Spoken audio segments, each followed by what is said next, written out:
नमस्कार दोस्तों, ये एक शख्स है जो लाश को घसीटता हुआ नहर की तरफ लेकर जा रहा है। ये कोई आम अपराधी नहीं बल्कि एक डॉक्टर है जिसने हत्याओं को अपना शौक बना लिया। 50 से ज्यादा मर्डर, अवैध किडनी रैकेट, 2 बार जेल से फरार। ये है भारत के सबसे खतरनाक सीरियल किलर की कहानी, डॉक्टर डेथ यानी देवेंद्र शर्मा। तो तैयार हो जाओ इस खौफनाक कहानी को जानने के लिए। साल 1958, उत्तर प्रदेश का एक शहर अलीगढ़, उसका एक छोटा सा गांव जहां गलियों में धूल उड़ती हो, जिंदगी साधारण हो, और यही जन्म हुआ देवेंद्र शर्मा का। एक ऐसा नाम जो सालों बाद डॉक्टर डेथ के नाम से विख्यात हुआ। लेकिन उस वक्त वो बस एक आम बच्चा था जिसके परिवार के पास न तो ज्यादा पैसा और ना ही कोई बड़ा शौक था।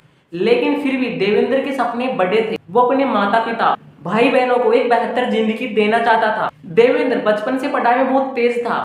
गांव के एक छोटे से स्कूल में उसने अपनी शुरुआती शिक्षा पूरी की। उसका दिमाग इतना तेज था, टीचर्स उसे खास नजरों से देखते थे। लेकिन गांव में सुविधाएं बहुत ही कम थी। 12वीं की पढ़ाई करने के लिए उसे एक अच्छा मौका मिला। वो अपने गांव को अलविदा कहता है और अपनी बड़ी बहन के पास बुलंदशहर चला जाता है। बुलंदशहर में उसने दिन रात मेहनत की।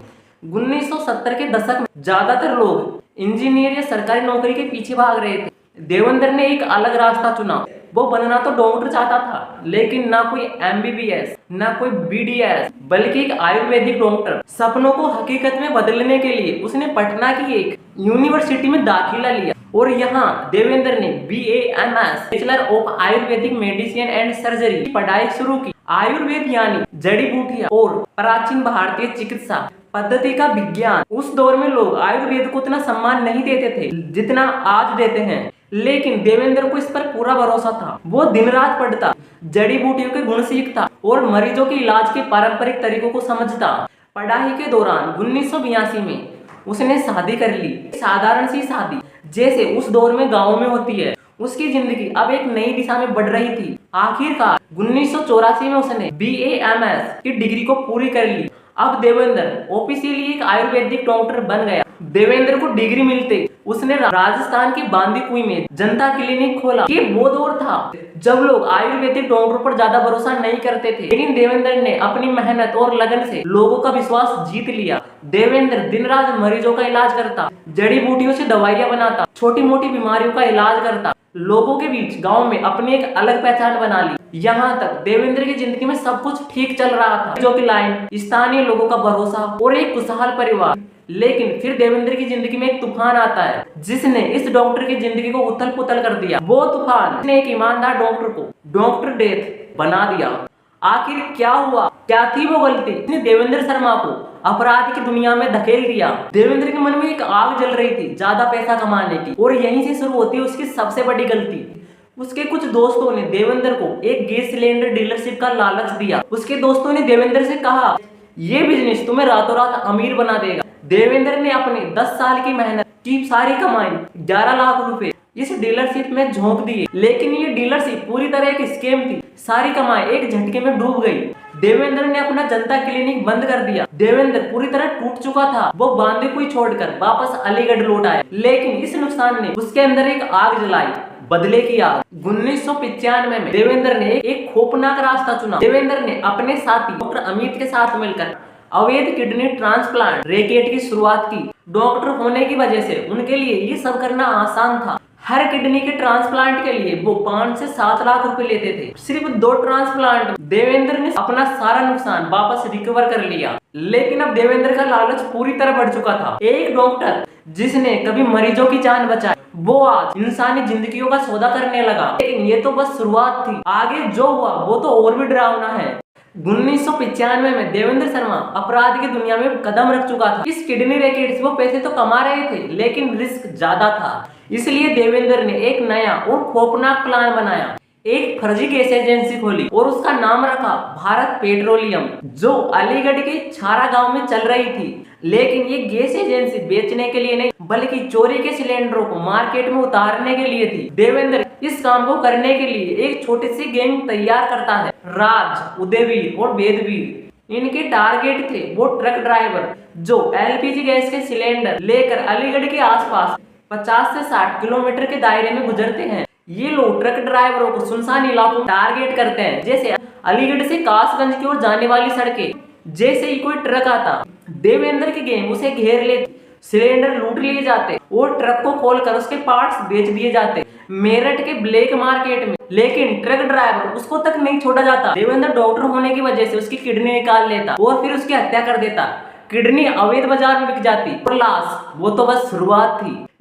इतनी सारी लाशों को ठिकाने लगाने के लिए देवेंद्र को मिली थी 1000 केनाल कासगंज की आर्टिफिशियल नहर, जो गंगा नदी सिस्टम का हिस्सा है। ब्रिटिश काल में किसानों के लिए बनाई गई ये नहर मगरमच्छों से भरी हुई थी। लाशों को इसके अंदर फेंक दी जाती थी और मगरमच्छ बाकी सारा काम संभाल लेते थे। लाश का कोई सबूत तक नहीं बचता था। इस तरह देवेंद्र ने तीनों तरीकों से पैसे कमाता, चोरी के सिलेंडर बेचता, किडनी बेचकर और ट्रक के पार्ट्स बेचकर।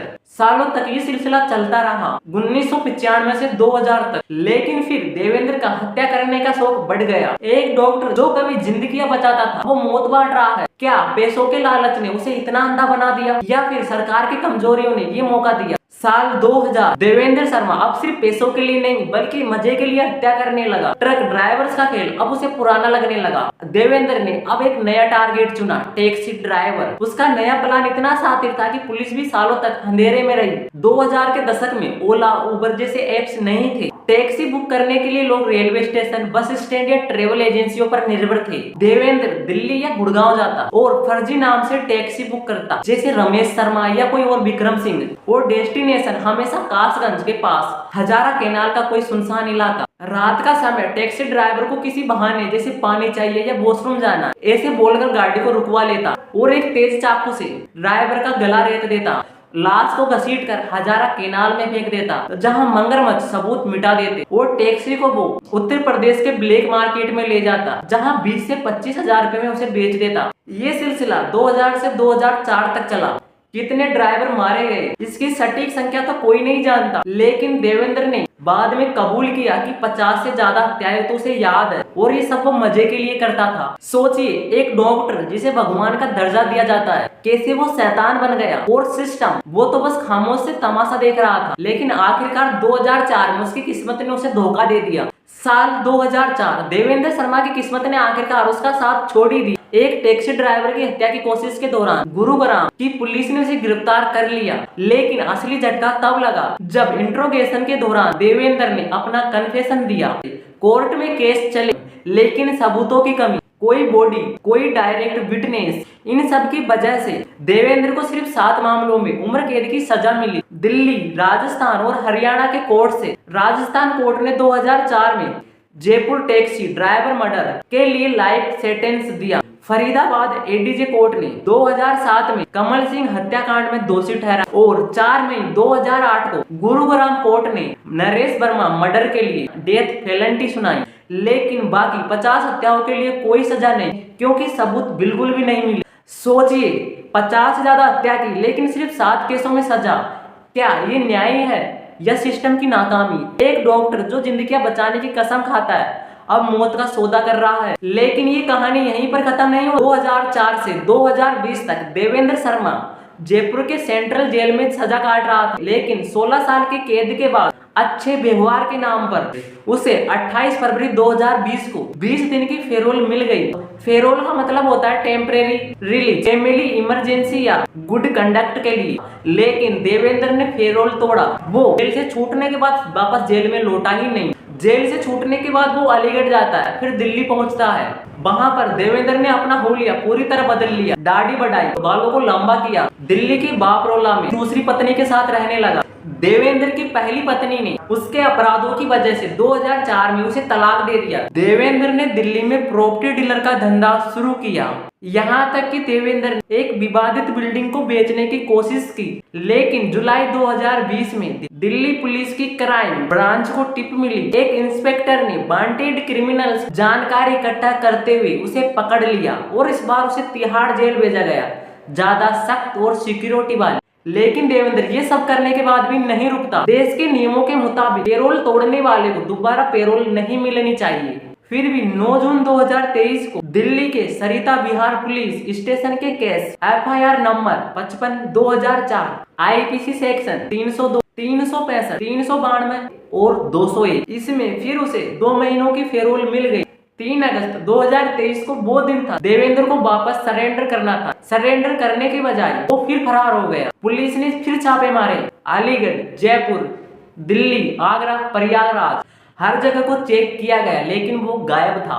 एक खूंखार किलर को 2 बार पेरोल क्यों मिला? सिस्टम इतना लापरवाही है, उसने इतने मर्डर किए फिर भी उसे मौका देता रहा। ये सवाल आज भी खड़े हैं, लेकिन कहानी यहीं खत्म नहीं होती। अगला ट्विस्ट और भी शॉकिंग था। 2023 से 2025 तक करीब 2 साल तक डॉक्टर यानी देवेंद्र शर्मा पूरी तरह गायब था। पुलिस ने सारे हाइड आउट्स छान मारे, उसकी दूसरी पत्नी का फोन ट्रेप किया, लेकिन कुछ नहीं मिला। आखिरकार मई 2025 में एक टिप मिली। देवेंद्र राजस्थान के दौसा जिले में छिपा है। दौसा जयपुर से 65 किलोमीटर दूर है और बांदी हुई से सिर्फ 15 मिनट की दूरी पर गुड़ा कटला गांव है। और यहीं पर देवेंद्र रामेश्वर धाम मंदिर में वो संत दयादास महाराज बनकर रह रहा था। देवेंद्र ने दाढ़ी बढ़ाई, लंबे बाल किए और बूढ़ा दिखना शुरू किया। इस कारण देवेंद्र को कोई पहचान ही नहीं सकता। वो मंदिर में प्रवचन देता, गांव वालों का इलाज करता, आयुर्वेदिक दवाइयां बांटता, यहाँ तक कि नेता भी उसके प्रवचन सुनने आते थे। मंदिर वालों को एक पंडित चाहिए था, लेकिन पैसे कम थे। देवेंद्र ने फ्री में काम करने की पेशकश की और ग्राम पंचायत से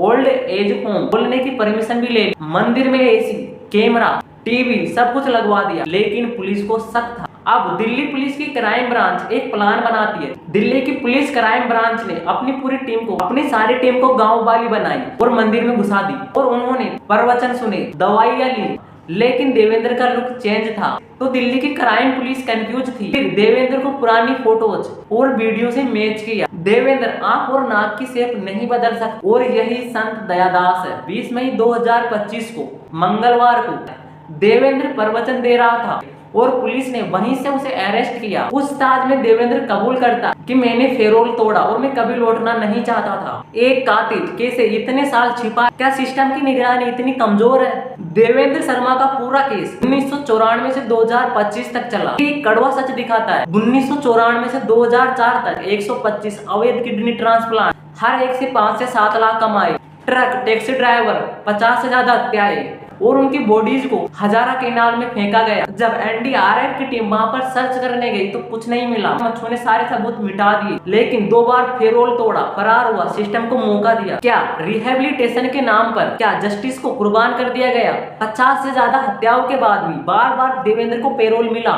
ये कानून का लूप होल नहीं तो क्या है? ये केस एक चेतावनी है। सिस्टम को सुधारना होगा, वरना ऐसे डॉक्टर डेथ बार बार लौटेंगे। एक डॉक्टर डेथ की कहानी ये हमें दिखाती है एक इंसान कितना नीचे गिर सकता है। जिसके हाथों में जिंदगियां बचाने की कसम थी, वो शैतान बन गया। क्या लालच इंसान को अंधा कर सकता है? ये सवाल आपके लिए। कमेंट्स में अपनी राय जरूर दे। अगर वीडियो पसंद आए तो वीडियो लाइक, शेयर, सब्सक्राइब कर लेना। मिलते हैं अगली वीडियो में। खुश रहो, मुस्कुराते रहो।